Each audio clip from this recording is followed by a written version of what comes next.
بسم اللہ الرحمن الرحیم۔ السلام علیکم، welcome to my YouTube channel. تو آج ہم بات کریں گے 1781 کی برطانیہ کی جنگ، جس میں برطانیہ نے سرنڈر کر دیا تھا۔ تو جو لوگ بھی ویڈیو پہ فرسٹ ٹائم آئے ہیں، پلیز ویڈیو کو لائک شیئر اور سبسکرائب کر دیں اور بیل آئیکن پر ضرور کلک کریں۔ Thank you. 19 اکتوبر 1781 کو یارک ٹاؤن میں برطانویوں کا ہتھیار ڈالنا امریکی انقلابی جنگ کا ایک اہم واقعہ تھا، جس نے انقلاب کو روکنے کی برطانوی کوششوں کے مؤثر خاتمے کی نشاندہی کی۔ یہاں ہم کچھ ڈیٹیل آپ کو بتاتے ہیں۔ سب سے پہلے ہے پس منظر۔ 1781 تک انقلابی جنگ میں 6 سال سے جاری رہی برطانوی حکمت عملی کا مقصد نیو انگلینڈ کو دیگر کالونیوں سے الگ تھلگ کرنا تھا، لیکن ان کی افواج کو جنوب میں شدید مزاحمت کا سامنا کرنا پڑا، جس میں ایک مشترکہ امریکی اور فرانسیسی فوجی اتحاد کا سامنا کرنا پڑا۔ جنرل لارڈ چارلس کارن والیس نے جنوبی مہم میں برطانوی فوجیوں کی قیادت کی، لیکن امریکی افواج جنرل جارج واشنگٹن کی قیادت میں اور جنرل روچیمبو کی قیادت میں فرانسیسی افواج نے ورجینیا میں انگریزوں کو پھنسانے کے لیے اپنی نقل و حرکت کو مضبوط کرتے ہوئے تیزی سے الگ تھلگ کر دیا۔ یارک ٹاؤن کا محاصرہ۔ مقام: یارک ٹاؤن ورجینیا ایک چھوٹا بندرگاہ والا شہر جو حکمت عملی کے لحاظ سے دریائے یارک پر واقع ہے۔ کارنوالیس نے اس کی دفاعی پوزیشن کے لیے منتخب کیا اور برطانوی بحری جہازوں سے بحری مدد کی امید ظاہر کی۔ اتحادی حکمت عملی واشنگٹن اور روچیمبو نے شمال سے اپنی افواج کو متحرک کیا اور چیسپک میں ایڈمرل ڈی گراس کے ماتحت فرانسیسی بحری بیڑے کے ساتھ رابطہ قائم کرنے میں کامیاب ہو گئے۔ برطانوی کمک اور فرار کے راستوں کو مؤثر طریقے سے روک دیا۔ محاصرے کی حکمت عملی۔ محاصرہ 28 ستمبر 1781 کو طویل توپ خانے کی بمباری کے ساتھ شروع ہوا۔ امریکی اور فرانسیسی افواج نے ہر روز برطانوی دفاع کے قریب خندقیں کھود دیں اور ناکوں کو سخت کیا۔ اکتوبر کے وسط تک انہوں نے کارون والیس کے بیرونی دفاع کی خلاف ورزی کی اور اس کے فوجیوں کو یارک ٹاؤن کے ایک چھوٹے سے علاقے میں مجبور کر دیا۔ سرنڈر۔ ہتھیار ڈالنے کی شرائط۔ 17 اکتوبر کو ناگزیر شکست کا سامنا کرتے ہوئے کارن والیس نے واشنگٹن کے ساتھ مذاکرات کا آغاز کیا۔ 18 اکتوبر تک شرائط طے پا گئیں اور 19 اکتوبر کو برطانوی افواج نے باضابطہ طور پر ہتھیار ڈال دیے۔ تقریباً 7,000 برطانوی فوجیوں نے اپنے ہتھیار ڈالنے کے لیے یارک ٹاؤن سے باہر مارچ کیا۔ اطلاعات کے مطابق کارن والیس نے بیماری کا حوالہ دیتے ہوئے خود تقریب میں شرکت نہیں کی اور اس کے بجائے جنرل چارلس اوہارا کو ان کی نمائندگی کے لیے بھیجا۔ برطانوی فوجیوں نے دنیا کو الٹا کر دیا۔ کھیلنا طاقت کے توازن میں غیر متوقع تبدیلی کی علامت ہے۔ اہمیت: یارک ٹاؤن میں ہتھیار ڈالنا مؤثر طریقے سے امریکی انقلاب کی آخری بڑی جنگ تھی۔ اس نے امن مذاکرات کا مرحلہ طے کیا جو معاہدہ پیرس 1783 میں اختتام پذیر ہوا، جہاں برطانیہ نے امریکہ کی آزادی کو باضابطہ طور پر تسلیم کیا۔ یارک ٹاؤن آزادی کے لیے امریکی جدوجہد اور قوموں کے درمیان اتحاد کی طاقت دونوں کی علامت بن گیا، کیونکہ فتح کے لیے فرانسیسی فوجی اور بحری مدد انتہائی اہم ثابت ہوئی۔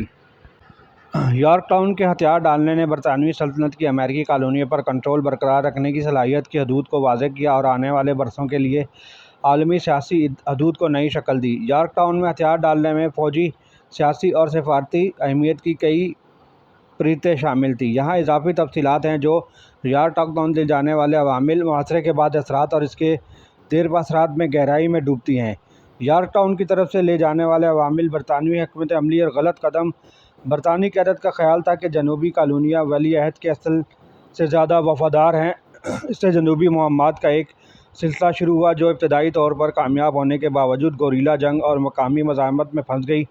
کارن والیس کا یارک ٹاؤن کو مضبوط بنانے کا فیصلہ جزوی طور پر لاجسٹک تھا، لیکن کمک کی ضرورت کی وجہ سے تھا۔ فرانکو امریکی الائنس۔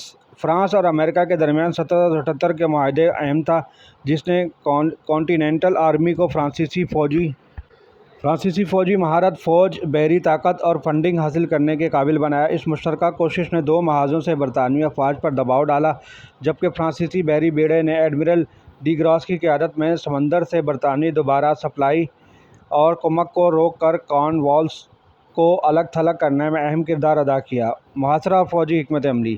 آرٹلری اور انجینئرنگ۔ اتحادی افواج کا محاصرہ کرنے کا طریقہ منظم تھا، جس میں خندقوں، شکوک و شبہات اور توپ خانے کا استعمال کرتے ہوئے آہستہ آہستہ برطانوی دفاع کو قریب کیا گیا۔ فرانسیسی اور امریکی انجینئرز بشمول الیگزینڈر ہیملٹن نے برطانوی زیر قبضہ شکوک و شبہات پر جرأت مندانہ حملوں کی قیادت کی۔ کارن والیس کی فوجوں کو یارک ٹاؤن میں مزید پیچھے ہٹنے پر مجبور کیا اور اسٹریٹجک گراؤنڈ کو تسلیم کیا۔ نفسیاتی اثر: مسلسل بمباری نے برطانوی فوجیوں کے حوصلے پست کیے اور ان کے قلعوں میں ناقابل برداشت حالات پیدا کر دیے۔ ان تک اتحادی نقطہ نظر برطانویوں کو جسمانی اور نفسیاتی طور پر کمزور کرنے کی واشنگٹن کی حکمت عملی کا حصہ تھا، جس سے کارن والیس کے پاس محدود اختیارات تھے۔ برطانوی ہتھیار ڈالنے کی تقریب علامتی تبدیلیاں: یارک ٹاؤن میں ہتھیار ڈالنے نے برطانوی رسم و رواج کو الٹ دیا۔ برطانوی سپاہیوں نے تشکیل میں اپنے ہتھیار رکھ دیے، لیکن عام ہتھیار ڈالنے کی تقریبات کے برعکس، جہاں فاتح اعزاز کا اشارہ پیش کرتے تھے جیسے کہ فاتح کو اپنا رنگ پیش کرنا، کارن والیس کی افواج نے بہت کم رسمی مظاہرہ کیا۔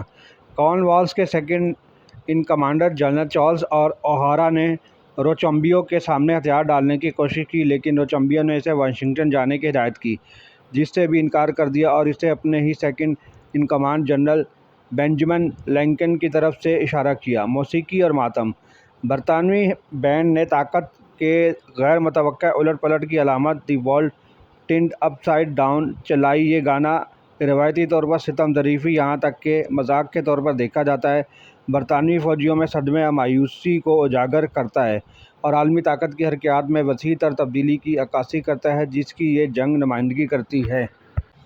فوری بعد کا نتیجہ: برطانیہ میں سیاسی اثرات: یارک ٹاؤن میں شکست کی خبروں کا برطانیہ میں بڑا اثر ہوا۔ یہ لارڈ نارتھ کی حکومت کے خاتمے کا باعث بنا، کیونکہ رائے عامہ جنگ کے خلاف ہو گئی اور برطانوی حکومت کو بڑھتے ہوئے قرضوں اور بین الاقوامی چیلنجوں کا سامنا کرنا پڑا۔ پارلیمنٹ نے اس کے فوراً بعد امن مذاکرات شروع کیے، جو نوآبادیاتی تسلط سے ہٹ کر ایک تبدیلی کی نشاندہی کرتا ہے۔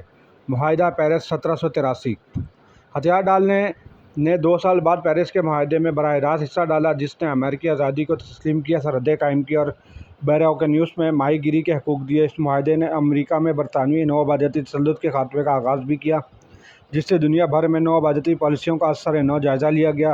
طویل مدتی اثرات اور میراث: امریکی جمہوریہ: یارک ٹاؤن کی فتح نے جمہوری نظریات پر مبنی ایک نئی جمہوریہ کی تشکیل کو متحرک کیا اور اس نے جارج واشنگٹن کی میراث کو متحد کرنے والی قومی شخصیت کے طور پر قائم کرنے میں مدد کی۔ یہ فتح امریکی لچک اور تظاہراتی شراکت داری کی علامت بن گئی۔ عالمی انقلابات پر اثرات: امریکی کامیابیوں نے دیگر کالونی اور مظلوم گروہوں کو خود ارادیت حاصل کرنے کی تحریک دی، جس نے انقلاب، فرانس اور اس کے بعد لاطینی امریکہ میں آزادی کی تحریکوں کو متاثر کیا۔ فوجی اسباق: محاصرے نے مشترکہ زمینی سمندری آپریشنز، اتحاد اور جنگ میں مقامی مدد کی اہمیت کو اجاگر کیا۔ یارک ٹاؤن کا محاصرہ کرنے کی حکمت عملی: نفسیاتی حکمت عملی اور تظاہراتی اتحاد کی طاقت کے استعمال کے لیے فوجی اکیڈمیوں میں مطالعہ کیا جاتا ہے۔ اس طرح یارک ٹاؤن میں ہتھیار ڈالنا نہ صرف امریکی تاریخ میں ایک اہم موڑ کے طور پر کھڑا ہے، بلکہ عالمی تاریخ کے ایک اہم لمحے کے طور پر بھی ہے، جس نے سلطنتوں کو نئی شکل دی اور دنیا بھر میں آزادی اور آزادی کے خیالات کو متاثر کیا۔ یارک ٹاؤن میں ہتھیار ڈالنا ایک فیصلہ کن فوجی فتح کا نشان بناتے ہوئے پیچیدگی اور نتائج کی اضافی تہوں سے بھرپور ہے۔ آئیے سفارتی سازشوں، ذاتی کہانیوں اور اہم شخصیات کی منفرد شراکت داری کا مزید جائزہ لیں، جنہوں نے اس تاریخی لمحے میں اور اس کی پائیدار اور میراث کو تشکیل دیا۔ سفارتی چال بازی اور بین الاقوامی اثرات: فرانسیسی حمایت اور سفارت کاری: فرانسیسی اتحاد جسے 1778 میں باضابطہ بنایا گیا، بینجمن فرینکلن اور مارکوئس ڈی لا فایٹ جیسی شخصیات کی برسوں کی محتاط سفارت کاری کا نتیجہ تھا۔ فرانس کی مالی اور فوجی شراکتیں بہت زیادہ تھیں، خاص طور پر فرانس کی اپنی معاشی مشکلات کے پیش نظر امریکی مقصد کی حمایت کرنے کا انتخاب کرتے ہوئے فرانس نے برطانیہ کو کمزور کرنے اور عالمی طاقت کے طور پر اپنی حیثیت کو بحال کرنے کی کوشش کی، خاص طور پر 7 سالہ جنگ کے دوران ہونے والے نقصانات کی روشنی میں۔ فرانس کی حمایت نے اسپین اور ہالینڈ کو بھی امریکی مقصد کی بالواسطہ مدد کرنے کی ترغیب دی، حالانکہ وہ باضابطہ طور پر اتحاد میں شامل نہیں ہوئے تھے۔ ہسپانوی اثر: سرکاری طور پر امریکی افواج کے ساتھ منسلک نہ ہونے کے باوجود اسپین نے برطانوی وسائل کو محدود کرنے میں معاون کردار ادا کیا۔ برنارڈو ڈی گالویز کے ماتحت ہسپانوی فوجی نے وادی میسیپی اور خلیجی ساحل میں مہم شروع کی۔ لوزیانا، میسیپی، الاباما اور فلوریڈا میں برطانوی زیر قبضہ قلعوں پر قبضہ کر لیا۔ اس نے برطانوی افواج کو بڑھایا اور وسائل کا رخ موڑ دیا، جس نے یارک ٹاؤن میں امریکی فرانسیسی کامیابی میں بالواسطہ حصہ ڈالا۔ کلیدی اعداد و شمار اور ذاتی بیانیہ جارج واشنگٹن کی قیادت واشنگٹن کی فوجی حکمت عملی اور متحد قیادت نے امریکی فتح میں اہم کردار ادا کیا۔ اہم امریکی فورس کو نیو یارک سے ورجینیا منتقل کرنے کا ان کا فیصلہ خطرناک لیکن مؤثر تھا، جو اہم مواقع سے فائدہ اٹھانے کی اپنی رضامندی کا مظاہرہ کرتا ہے۔ واشنگٹن کے فرانکو امریکی اتحاد کے محتاط انتظام اور محاصرے کے دوران اس کی مضبوط کمانڈ نے ایک قومی ہیرو اور بالآخر ملک کے پہلے صدر کے طور پر اس کے کردار کو مستحکم کیا۔ الیگزینڈر ہیملٹن کی بہادری۔ الیگزینڈر ہیملٹن، جو اس وقت واشنگٹن کے ایک معاون ڈی کیمپ تھے، نے محاصرے کے دوران ایک اہم کردار ادا کیا، خاص طور پر ریڈ ٹین پر حملے میں۔ برطانوی اپنی آخری دفاعی پوزیشنوں میں ہتھیار ڈالنے میں تیزی سے لارڈ کارن والیس کی لچک اور حکمت عملی نے خرابیاں اور اپنے حتمی ہتھیار ڈالنے کے باوجود کارن والیس ایک قابل اور تجربہ کار کمانڈر تھا، جس کی جنوبی مہم میں کامیابیوں نے امریکی افواج پر دباؤ ڈالا۔ تاہم نیو یارک میں جنرل ہنری کلنٹن کے ساتھ غلط بات چیت کے ساتھ مؤثر بحری مدد حاصل کرنے میں ناکامی نے انہیں یارک ٹاؤن میں الگ تھلگ کر دیا۔ یارک ٹاؤن کو مضبوط بنانے کے اس فیصلے کو زیادہ دفاعی پوزیشن پر پیچھے ہٹنے کے بجائے مورخین نے ایک حکمت عملی کی غلطی کے طور پر بحث کی ہے۔ تو ویڈیو آپ کو کیسی لگی؟ پلیز ویڈیو کو لائک، شیئر اور سبسکرائب کریں اور کمنٹ سیکشن میں اپنی رائے کا اظہار کریں۔ Thank you.